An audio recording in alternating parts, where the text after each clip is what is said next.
नमस्कार किसान भाइयों, स्वागत है आपका Naveen agriculture and farming YouTube channel पर। दोस्तों, आज की इस वीडियो में हम आपको बताने वाले हैं फूल गोभी की नर्सरी आप किस तरीके से अपने खेत पे तैयार कर सकते हैं। इसकी आपको आज संपूर्ण जानकारी मिलने वाली है और कौन कौन सी इसमें सावधानियां रखनी चाहिए, कौन कौन से हम इसमें जुगाड़ फिट कर सकते हैं, ये भी आपको पूरी जानकारी हम इस वीडियो के माध्यम से देने वाले हैं। तो देखते रहिए Naveen agriculture and farming YouTube channel. जो भी किसान भाई नए हैं वो चैनल को सब्सक्राइब करें और बेल आइकन को दबाना ना भूलें। तो दोस्तों, आते हैं अपने विषय की ओर। दोस्तों, आप सामने देख रहे हैं यहाँ पर जो गोभी की नर्सरी उन्होंने तैयार की हुई है, साथ ही साथ इसमें आइट साइड तार फेंसिंग का इस्तेमाल किया हुआ है। बेसिकली जो लकड़ी हमारे खेत पे मिल जाती है पेड़ों से, उसको इसमें लगाया गया है। दोस्तों, साथ ही साथ यहाँ पर जो पुरानी साड़ियाँ जो है उनको इस्तेमाल में किया गया है, जो आप इसके चारों तरफ देख सकते हैं। यह दोस्तों एक फंडा है, बेसिक फार्मूला है। यदि आप इसका इस्तेमाल करते हैं तो अपना जो जंगली जानवर जो खेत में आते हैं उनको बचाने के लिए यह बहुत ही उपयोगी होता है। और इसका इस्तेमाल सबसे पहले किया जाता है नर्सरी के चारों तरफ इसको लगाया गया है, जिससे जो जंगली जानवर हैं, अपने पशु हैं, नीलगाय, जो बहुत ही किसान भाइयों के खेतों में समस्या आती है नीलगाय की, और उसके बाद में जंगली सूअर की भी समस्या आती है, उसके लिए आप इसको बचा सकते हैं। दोस्तों, अब बात करते हैं हमारी जो गोभी की। तो इन्होंने किस तरीके से इसमें फंडा लगाया हुआ, जो ऊपर खेत है इसमें इन्होंने दूसरा बीज लगाया हुआ है, जो लौकी का बीज लगाया है। साथ ही इन्होंने खेत के बीच में सेंटर में अपना गोभी की नर्सरी लगाई हुई है। तो थोड़ा इसमें पास आके हम देखते हैं कि देखिएगा आप, जो बेसिकली फंडा है यह बहुत ही क्लियर है कि आपको यदि गोभी लगानी है तो चारों तरफ आपको उसको ट्रीट करना पड़ेगा सेफ्टी के लिए। और सेकेंड, आप किस तरीके से बीज डाल रहे हैं। दोस्तों, दो तरह की विधियां आती है गोभी को आप खेत में नर्सरी लगा रहे हैं तो। वैसे बेसिकली 3 तरह की होती है। आप इन्होंने यहाँ पर लाइन द्वारा अपना चौपाई, जो रोपाई विधि है, उसका उपयोग इन्होंने यहाँ पर किया हुआ, ये एक बेसिकली दिख रहा है। बट जो बीच बीच में आपको थोड़े पौधे दिखेंगे, इन्होंने ऊपर से बचे कुछ पौधे उड़ा दिए थे। यहाँ पर डोंगली की भी थोड़ी सी समस्या है। साथ ही साथ इसको अभी निकालेंगे तो यह पौधा थोड़ा दिक्कत आएगी, रोप अपना निकल जाएगा, वो उगेगा नहीं। इसको थोड़े दिन बाद में निकाला जाता है। 20 दिन बाद में आप जो घास है उसको आप आराम से निकाल सकते हैं गोभी में से। 20 दिन के पहले इस घास को न निकालें। दूसरी बात है कि दूसरी जो विधि होती है वह छिड़काव विधि की होती है। ये सगिंग पेस्ट का यहाँ पर थोड़ा सा अटैक, इसके लिए भी हम भी दवाई का स्प्रे कर रहे हैं, जो आपको आगे इसी वीडियो में देखने को मिलेगा। दूसरी विधि में आपको बता रहा था कि जो छिड़काव विधि होती है, जो बेसिकली होती है, इसका भी यहाँ पर उपयोग किया गया है। मैं आपको इसका कंपेरिजन भी करके बताऊँगा। देखिएगा, ये जो राइट साइड है ये अपना रोपाई है और ये छिड़काव विधि है। इसका जो पौधा है बिल्कुल लूज है, उगा नहीं है। इसके उगने में भी इसने टाइम लगाया हुआ है। जो जर्मिनेशन है इसका थोड़ा सा हल्का पड़ा हुआ है। और यहाँ पर जो आप खाद देख रहे हैं, गोबर खाद, सड़ी हुई गोबर खाद का भी इन्होंने इस्तेमाल किया। ये एक बहुत ही शानदार इनकी सोच है कि जो गोबरी खाद है उसका इस्तेमाल स्टार्टिंग में किया जाना चाहिए। सेकेंड है कि ये उगा नहीं है। साइड में आप राइट साइड में जर्मिनेशन भी बहुत शानदार हुआ। एक पौधा लगभग उगने को मिला। यहाँ पर 85% जर्मिनेशन है। उधर आप देखेंगे तो आपको 60% के आसपास जर्मिनेशन दिखेगा। यह रोपाई विधि द्वारा इसका इस्तेमाल किया हुआ। और थर्ड जो विधि हमने बताने वाले हैं आपको, यह आती है जो नर्सरी की बेसिक, जो कैरेट वगैरह में इनमें लगाई जाती है। जो कैरेट आती है नर्सरी की उसमें लगाई जाती है। इस तरीके से 3 तरीके से रोप तैयार किया जा सकता है। अब इन्होंने अमित सीड का जो है अर्ली इंडिया, इसका उपयोग किया है। यह खंडवा की एक प्रसिद्ध फूल गोभी है, जो हमने हमारे वीडियो में बताते हैं आपको कि राजकुमार और गोल्डन, बट इन्होंने यहाँ पर अमित सीड का उपयोग किया गया। ये हर साल इसी को ही लगाते हैं। अब हम थोड़ा स्प्रे करने वाले हैं। यहाँ पर साइड में पंप भी तैयार हो रहा है। इसको 2-3 बार धोने के बाद में इसमें स्प्रे किया जाएगा। क्योंकि क्या होता है कि जो पौधा होता है, खासकर नर्सरी का, यह एक नाजुक है, बच्चा रहता है। तो इसमें क्या होता है कि अपने को, यदि आप किसी भी यूरिया का भी इस्तेमाल कर रहे हैं तो जलने की भी शिकायत आ सकती है। अगर आप साइपरमेथ्रिन प्रोफेनो का भी यदि अपने पंप में इस्तेमाल कर रखा है तो उससे भी आपको दिक्कत आ सकती है जलने की। सेकेंड, यदि आपने कहीं चारानाशक का भी इस्तेमाल कर रहा तो पूरा खेत बैठ जाएगा। इसलिए उसको यूरिया से 1-2 बार धो लें और मतलब साफ़ कर लें। देखिए, साफ़ हो रहा है पंप, कोई दिक्कत नहीं। बैटरी वाला पंप का हमने इस्तेमाल किया हुआ है। इसको 2 बार हम धोने के बाद में ही इसमें कम से कम आधा लीटर पानी 8 लीटर पानी का इस्तेमाल करेंगे। और इसमें अपने थाइमेथोक्सम WG जो आती है अपने एक तारा, उसका भी हम इसमें इस्तेमाल करने वाले हैं, क्योंकि फर्स्ट स्प्रे है इसका, बेसिकली दिक्कत नहीं आएगी। साइपरमेथ्रिन दोस्तों इसमें लेना नहीं चाहिए। साइपरमेथ्रिन से क्या होता है कि जो पौधा रहता है वो जो पत्ते कड़क करने का काम करता है। एक बेसिकली फंडा है यह, आपको अगर आप खेत में देखेंगे तो ही दिखेगा, बाकी यह कोई दवे वाला आपको या फिर कोई दुकानदार नहीं बताएगा। आपको खुद ध्यान रखना है कि आपको साइपरमेथ्रिन नहीं लेना है। सेकंड, आपको साफ़ पानी लेना है यदि आप स्प्रे कर रहे हैं, खासकर नर्सरी में। अदर आप में कैसा भी पानी ले सकते हैं कि छन्नी लगी रहती है, पंप में पानी छन जाता है, पर बाकी नर्सरी में ही आपको साफ़ पानी लेना है। यह कुछ सावधानियाँ मैं आपको छोटी छोटी बता रहा हूँ कि किस तरीके से हम नर्सरी को लास्ट तक बेस्ट से बेस्ट निकाल सकते हैं। दोस्तों ये फर्स्ट स्प्रे है। इसके बाद में हम लगातार स्प्रे करेंगे, लगातार हम इसमें हर तीसरे से चौथे दिन स्प्रे करेंगे। हर एक दवाई को बदल बदल के हम स्प्रे करेंगे। और इसका मैं आपको नर्सरी का एक और वीडियो आप अगले साल या फिर 6 महीने बाद जो गर्मी की अपना गोभी लगेगी उसका भी मैं बनाऊंगा और उसका भी वीडियो बताऊंगा, और वो स्टार्टिंग से ही बताऊंगा मैं, जिससे आपको दिक्कत नहीं आएगी। पूरा वीडियो बेसिकली छोटी छोटी जानकारियों के साथ में मैं आपको इसका बताता रहूँगा।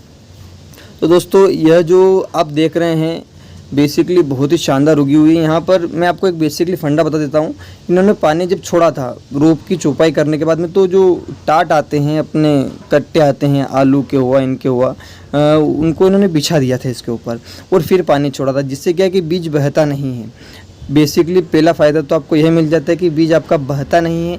सेकेंड ये कि इन्होंने 2 या 3 दिन तक, हमारे अंकल हैं, इन्होंने रखा था इसको, तो उससे क्या हुआ कि हल्का सा इनको 1-2 जगह जो पौधा का जो अपना जर्मिनेशन दिखा, टाट के बाहर से निकलने लग जाता है 1-2 दिन में, तो उसमें क्या उन्होंने फिर सारे टाट हटा दिए, तो जिससे क्या हुआ कि बीज बहा नहीं है। जो रोपाई विधि है सक्सेस हो गई है। साइड में आप देख सकते हैं छिड़काव विधि अनसक्सेसफुल। बाकी इधर आपको बहुत शानदार ही इनका जर्मिनेशन भी दिखा है और बहुत ही बेसिक मज़ा आ जाता है। मतलब इस तरीके से यदि हम गोभी की तैयारी करते हैं तो वास्तव में लगता है कि हमने नर्सरी तैयार की है। एक बेसिकली फंडा, आप नर्सरी से यदि बीज लेते हो, हमारी गोभी की बहुत सारी वीडियो हमने बना रखी है हमारे चैनल पे, किस तरीके से नर्सरी से आप बीज लाते हैं, कौन सा बीज लाना चाहिए, कौन सा नहीं लाना चाहिए, उसकी बेसिकली जानकारी आपको उसमें मिल जाएगी। आप हमारे चैनल पे जाके वो वीडियो देख सकते हैं।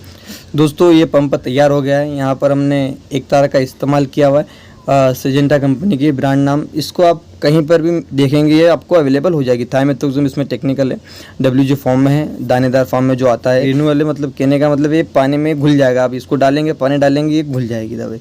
ये आप देख सकते हैं यहाँ पर ये दवाई डाल चुके हैं, अब इसमें पानी डाल रहे हैं, जिसे पानी डालेंगे आप ये घुल जाएगी। दोस्तों साइपरमेथ्रिन फर्स्ट स्प्रे में बहुत सारे किसान भाई उड़ाते हैं, तो जो दवाई डालते हैं साइपरमेथ्रिन उसका तो दिक्कत आती है। उसका इस्तेमाल ना करिए। सबसे बेस्ट है नर्सरी के लिए। यदि आप नर्सरी का इस्तेमाल कर रहे हैं, आपके जो सकिंग पेस्ट है उसके लिए भी बहुत बेस्ट है। उसके साथ में छोटी मोटी जो इल्लियाँ होती है उनको भी बहुत ही अच्छे से कंट्रोल कर सकती है, और यह करती है। हमारा जो एक्चुअली देखा हुआ है कि हम इसका जो बेसिकली है बहुत ही गौर तरीके से गौर करके ही दवाई का इस्तेमाल करते हैं। हर प्रकार की दवाई को हम नहीं लेते हैं। दवाई जो बेस्ट होती है मार्केट में उसका ही इस्तेमाल करते हैं और उसके रिज़ल्ट आते हैं। कंपनी बेस्ट नहीं होती है, दवाई का रिज़ल्ट बेस्ट होता है, उसका ही हम इस्तेमाल आगे रह के और किसान भाई को भी बताते हैं और करते हैं। दोस्तों पंप पर टंगने वाला है, इसका फर्स्ट स्प्रे है और यहाँ पर हमने सिंगल इंसेक्टिसाइड का ही इस्तेमाल किया हुआ है। अब ये मयंक कंपनी का है पंप। इसकी भी पंपों की भी हम जानकारी जल्द से जल्द किसान भाइयों को देंगे। इसकी बेसिक जानकारी, यह बेसिक हमारा इस्तेमाल करने वाला पंप है। ये फुल चार्ज करने के बाद में कम से कम 24 पंप आप इसमें आराम से उड़ा सकते हैं, बिना इसका जो प्रेशर जो आता है, प्रेशर पावर, उसके बिना कम हुए इसका 24 पंप आप उड़ा सकते हैं। कंपनी 25 से 26 पंप का रिकमेंड करती है। गोल नोजल का इस्तेमाल किया हुआ है। वैसे बेसिकली देखा जाए तो कट नोजल का ही उपयोग सबसे बेस्ट रहता है। मैं आपको एक कट नोजल का भी वीडियो बना के डालूंगा हमारे यूट्यूब अकाउंट पे, कि जिससे आपको समझ में आएगी किसान भाइयों कट नोजल का स्प्रे आपको किस तरीके से और क्यों करना चाहिए और उसके क्या क्या फ़ायदे होते हैं। पर यहाँ पर हमारे पास अवेलेबल है गोल नोजल, जो पुरानी समय से चलती आ रही है। तो हम उसका किस तरीके से स्प्रे करेंगे ये भी आपको मैं दिखा रहा हूँ कि आप गोल नोजल है तो आपको किस तरीके से उसका स्प्रे करना चाहिए। आप यहाँ पर हमारे जो किसान भाई हैं रवि जी कुमावत, इनका जो हाथ देखेंगे किस तरीके से हाथ द्वारा अपना स्प्रे करते और किस तरीके से मेंटेन करते हैं हमारे। रोप को, तो ये भी आपको देखने को मिला। देखिएगा जो गोल हाथ घुमा रहे हैं, कहने का मतलब एक भी जगह यहाँ पर ये छोड़ नहीं रहे हैं। इस पूरी दवाई पे व्यवस्थित तरीके से ही दवा उड़नी चाहिए। पूरा यहाँ पर गीला होता जा रहा है, पीछे का जो पोर्शन है, आगे का है आपको सूखा दिखेगा। ये गोल तरीके से घुमा रहे हैं, जिससे क्या होता है कि पूरे पौधे पे आपको दवाई दिख जाती है कि किस तरीके से दवाई उड़ रही है या उड़ा रहे हैं। और बेसिकली ऐसे ही दवाई का स्प्रे करना चाहिए। दोस्तों रोप पर भी दवाई का स्प्रे करें, साथ ही साथ आप नर्सरी लगा रहे हैं तो जो उसकी मेड़ है उस पर भी दवाई का स्प्रे करें, क्योंकि वहाँ पर अभी आज की तारीख में बताता हूँ आपको, ये बेसिकली फंडा बहुत ज़ोरदार है, दवाई बहुत ज़ोरदार उड़ रही है। उसकी अपना जो रोप है, उसकी जो गरड़ है, उसके ऊपर मतलब चारा रहता है, तो उस पर भी दवाई का स्प्रे करें। कहने का मतलब ये उस पर मच्छर बैठे रहते हैं और वो वापस आपकी दवाई फसल को नुकसान पहुँचाते हैं, इसलिए हमको यह जो गलती है वह नहीं करना है। दोस्तों ये तो थी हमारी स्प्रे की बात कि हमने किस तरीके से स्प्रे किया हुआ है, कौन कौन सी दवाई का इस्तेमाल किया हुआ है और कौन कौन सी यहाँ पर सावधानियाँ हमने रखी है और नर्सरी किस तरीके से हमने तैयार की है। अब मैं बात करता हूँ जो बेसिक फंडे हैं नर्सरी के, उनके बारे में। दोस्तों आप चाहें तो किसी भी कंपनी का बीज ले सकते हैं जो आपके क्षेत्र में अच्छे से चलता हो।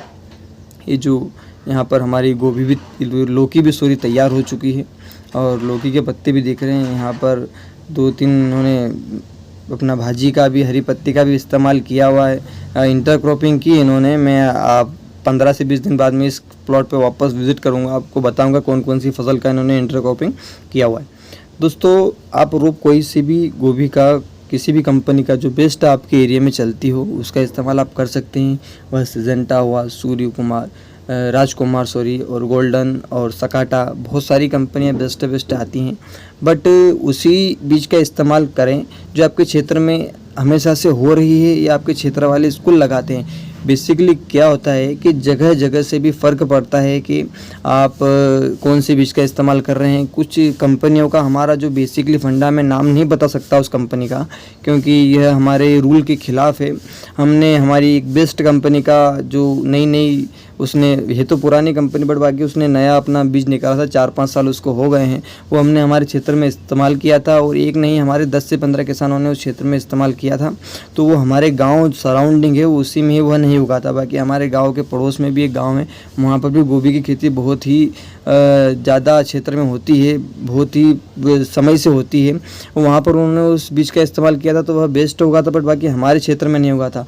तो यह बात आप ध्यान रखें कि किसी भी बीज का इस्तेमाल कर रहे हैं तो आप अदर कंपनी पे ना जाएं, क्योंकि यह बीज महंगे होते हैं और दिक्कतें आती हैं। और दोस्तों स्प्रे करने का समय सबसे बेस्ट होता है शाम का, सुबह का नहीं होता है। सुबह दवाई ना डालें, क्योंकि सुबह अपने मित्र कीट आते हैं, मित्र कीट का प्रकोप होता है सुबह, तो उनसे अपने को ज़्यादा दिक्कत नहीं है फसल को। शाम के समय ही आप दवाई का स्प्रे करें। अभी शाम का टाइम चल रहा है, घड़ी के टाइम से देखा जाए तो शाम के 6 बजे होंगे और हम स्प्रे इसमें कर रहे हैं। दोस्तों यह हमारे जो बेसिक फंडे थे, हम आपको बता चुके हैं कि किस तरीके से हमें कौन कौन सी सावधानियों का इस्तेमाल हमारे रोप में, हमारी नर्सरी में हमें करना चाहिए। दोस्तों मैं एक फार्मर हूँ, आप मुझे मैसेज द्वारा किसी भी चीज़ की, किसी भी फसल की कोई सा भी प्रोडक्ट है उसकी आप मेरे से जानकारी ले सकते हैं यूट्यूब के माध्यम से। दोस्तों यदि आपको किसी भी तरीके की और समस्या तो आप मुझे मैसेज कर सकते हैं, यहाँ पर मैसेज का ऑप्शन होता है और मैं आपके मैसेज का, हर प्रकार के मैसेज का जवाब आपको मैं तुरंत दूंगा। दोस्तों कैसा लगा यह हमारा वीडियो?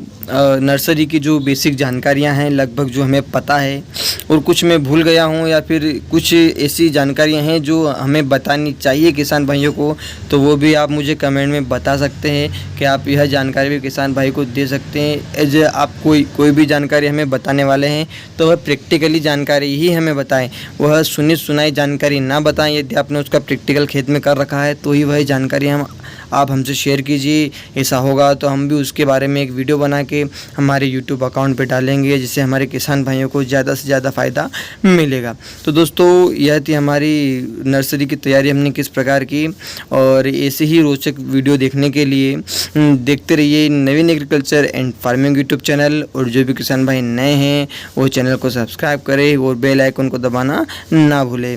दोस्तों जय जवान जय किसान।